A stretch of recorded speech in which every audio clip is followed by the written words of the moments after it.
jabatan struktural sesuai dengan ketentuan yang berlaku untuk eselon 2. Syedalun Sekretaris Daerah Kota Sabang, Dr. Andes Zakaria MM, melantik dan mengukuhkan 2 orang ASN dalam jabatan tinggi Pratama dan 1 penjabat administrator yang berlangsung di ruang kerja Sekda Kota Sabang pada Senin 25 Juli 2022. Demi Allah saya bersumpah.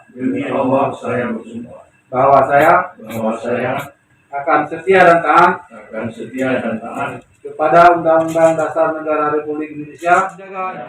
Adapun pejabat yang dilantik yakni Faisal SPMM sebagai Kepala Dinas Syariat Islam dan Pendidikan Dayah Kota Sabang, Insinyur Syarbini sebagai Kepala Pelaksana Badan Penanggulangan Bencana Daerah Kota Sabang, dan Iksani STMT sebagai Kepala Bagian Pengadaan Barang dan Jasa pada Sekretariat Daerah Kota Sabang. Dalam sambutannya, Zakaria mengatakan, pejabat yang dilantik ini adalah orang-orang yang berpengalaman pada berbagai jabatan, sehingga diyakini dapat cepat menyesuaikan diri dengan tugas dan tanggung jawab yang sudah diamanahkan.